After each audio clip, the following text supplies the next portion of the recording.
Bugger it, I'll bug out. Published by Taylor Audiobooks. Bugging out, they call it. Sounds dramatic, doesn't it? Like Jason Bourne legging it from the CIA with only a toothbrush and a brooding stare. Truth is, for me, bugging out meant staring at the shed, wondering how the hell to fit 4 crates of spaghetti hoops, 3 camp stoves, 6 bags of cat pick and mix, plus 1 very judgmental cat into a 2003 Nissan Micra. Neighbours watched, of course.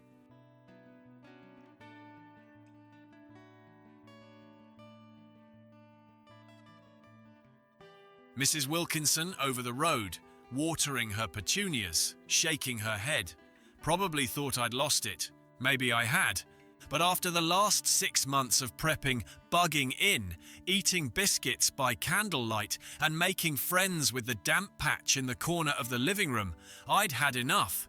If civilization was going to pack up, then so was I. Part 1.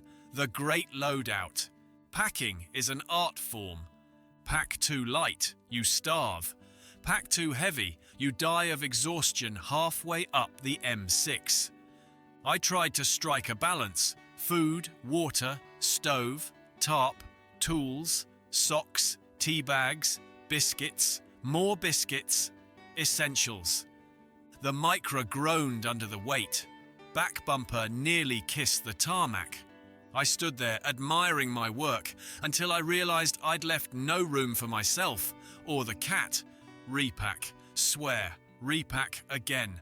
By the time I'd finished, it looked less like a survival vehicle and more like a mobile jumble sale heading for a car boot. Still, when the grid goes down, style points don't matter. Part 2. On the road again, sort of. You ever tried driving during an apocalypse? It could be like a Top Gear challenge set by Satan. Traffic lights all flashing green. Sat-nav screaming, recalculating, like it's possessed. Other cars abandoned in the middle of the road like their owners had just evaporated. The Micra wheezed, but it kept going. Every mile felt like 10. Every pothole rattled my teeth. Every shadow looked like a mugger, or worse, a neighbour wanting to share supplies. I had a plan though. Head north. Keep moving. Somewhere out there was a spot safer than my mouldy flat and broken toaster. At least, that's what I told myself. Part 3. Campsite Chaos. First night out, I found a campsite.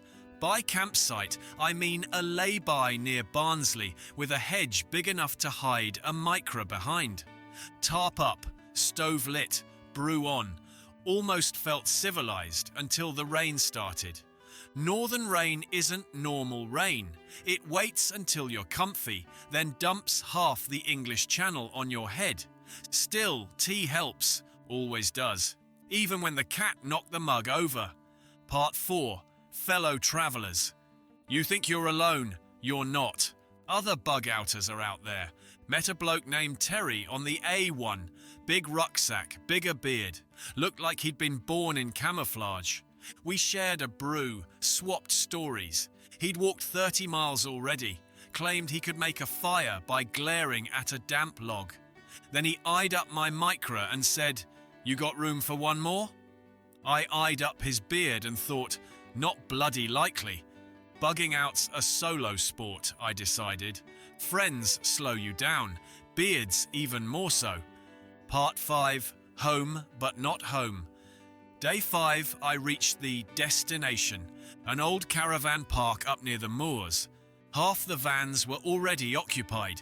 Smoke from campfires, solar panels rigged with duct tape, people nodding like they'd all read the same chapter of the same survival manual. I parked the Micra between 2 caravans, set the cat loose, and put the kettle on.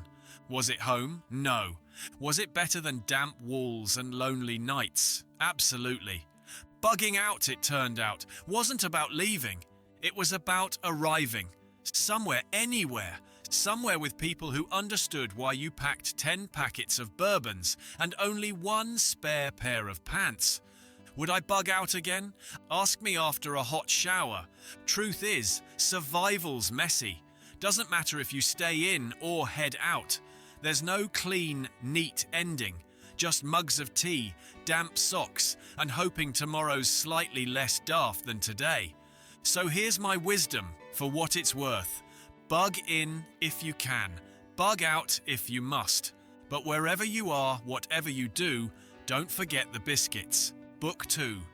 Bugger it, I'm still here. 6 months later. 6 months. That's how long it's been since I last camped under a leaky tarp, failed to boil pasta, and watched a fox abscond with my biscuits like it was on the Great British Eat Out. Camping out in the winter is not my bag. Let's just roll with the warmer months for now. But you know what? I missed it. Not the damp socks, not the mystery stew, but the learning, the laughing, the mad, brilliant mess of it all. Which is probably why I signed up for what the flyer called the Preparedness Retreat, Real Skills for Real Survivors. What it should have said was, come faint in a bush while Malcolm cocks up the firelighting demo. Part 1. Back in the field. The first thing you notice, being back outdoors, is how loud everything is. Birds, wind, distant traffic, your own stomach complaining. Second thing you notice, how little you've actually learned since last time. I unpacked my shiny new kit, all bought in a fit of optimism, and realized I'd forgotten the one thing that mattered, the corkscrew. You'd think after last time I'd know better. Part 2. Fire again. Ah, fire, my old nemesis.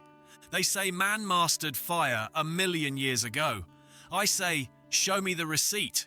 We spent a good hour trying to get a flame going with flint and steel, which sounds rugged until you see 20 grown adults swearing at a pile of damp twigs. Eventually, someone cheated with a lighter.